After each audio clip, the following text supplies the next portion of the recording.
Globally pharma industry का $50 billion का share अकेले भारत की तरफ से दिया जा रहा है।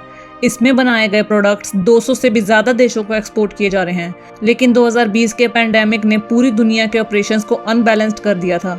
इसलिए यूएस FDA की इंस्पेक्शन जो 2020 में की जानी थी वो अभी तक बैकलॉग में चल रही हैं। चाहे फार्मा की मार्केट भारत में आज $50 बिलियन तक पहुंच गई है, लेकिन इंस्पेक्शन में डिले की वजह से आज भारत के कुछ मैन्युफैक्चरर्स लापरवाह होते नजर आ रहे हैं और यही लापरवाही उन्हें बड़ी मुसीबत में डाल रही है। साथ ही विदेशों में भारत का नाम भी खराब हो रहा है। नमस्कार दोस्तों, आज हम बात कर रहे हैं औरोबिंदो फार्मा के बारे में, जो कि सन फार्मा के बाद भारत की दूसरी सबसे बड़ी फार्मा मैन्युफैक्चरिंग कंपनी है। कंपनी के प्रोडक्ट्स 150 से भी ज्यादा देशों में एक्सपोर्ट किए जाते हैं। औरोबिंदो कंपनी 1986 में शुरू हुई और बिजनेस को एक्सपैंड करते हुए दुनिया भर में दवाइयों की सप्लाई करने लगी।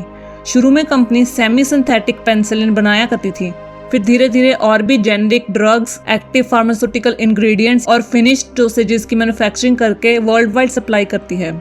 लेकिन दुख की बात है कि अब FDA की तरफ से औरोबिंदो पर बहुत से एलिगेशंस लगाए जा रहे हैं। असल में FDA की तरफ से कंपनी के अनाकापल्ली फैसिलिटी पे इंस्पेक्शन की गई थी और ब्लूमबर्ग्स ने इसकी रिपोर्ट के बारे में खुलासा किया कि विजिट के दौरान फैसिलिटी में FDA ने एक नहीं बल्कि बहुत से फॉल्ट्स नोटिस किए, जो कि एक ड्रग मैन्युफैक्चरिंग फैसिलिटी के लिए खतरनाक साबित हो सकते हैं। रिपोर्ट्स में बताया गया कि लास्ट मंथ जब FDA ऑफिशियल्स विजिट पर आए तो उन्होंने देखा कि मैन्युफैक्चरिंग इक्विपमेंट्स और स्टोरेज रूम की ठीक से सफाई नहीं की जा रही। इसके अलावा सैम्पलिंग यूनिट्स की मेंटेनेंस और क्लीनिंग किसी भी ड्रग मैन्युफैक्चरिंग यूनिट का इंपॉर्टेंट फैक्टर है, क्योंकि अगर टूल्स को ठीक से ना रखा जाए तो मेडिसिन का कंटेमिनेटेड होने का खतरा बना रहता है। जबकि ऑफिशियल्स का कहना है कि इस ईस्टर्न इंडिया के प्लांट में इस फैक्टर में भी कमी देखी गई, यानी कि प्लांट में यूज किए जा रहे सैम्पलिंग टूल्स ना तो ठीक से साफ किए जा रहे थे रेगुलरली और ना ही अच्छे से मेंटेन किए गए थे। सिर्फ यही नहीं, इससे आगे और सुनिए। ऑडिटर्स ने बताया कि जब वो यूनिट का दौरा कर रहे थे तो उन्होंने देखा कि मेडिसिन के रॉ मटेरियल्स को बिना लेबलिंग किए एक साथ स्टोर किया हुआ था, जिससे गलत मटेरियल्स किसी भी मेडिसिन में ऐड किए जाने का बड़ा खतरा होता है। और ये रॉ मटेरियल्स मिक्स होने के साथ गलत टेम्परेचर पर भी रखे हुए थे, यानी कि इन मेडिसिन को इतने गर्म और ह्यूमिड वाली जगह पर स्टोर किया हुआ था जहां रॉ मटेरियल्स के खराब होने का खतरा बना रहता है।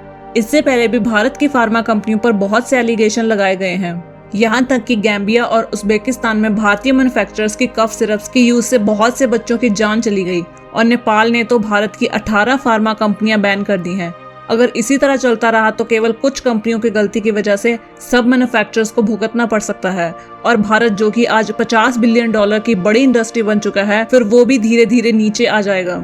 आपका इस बड़ी खबर पर क्या विचार है, हमें कमेंट सेक्शन में जरूर बताएं। मिलते हैं अगली वीडियो में, तब तक के लिए जय हिंद, धन्यवाद।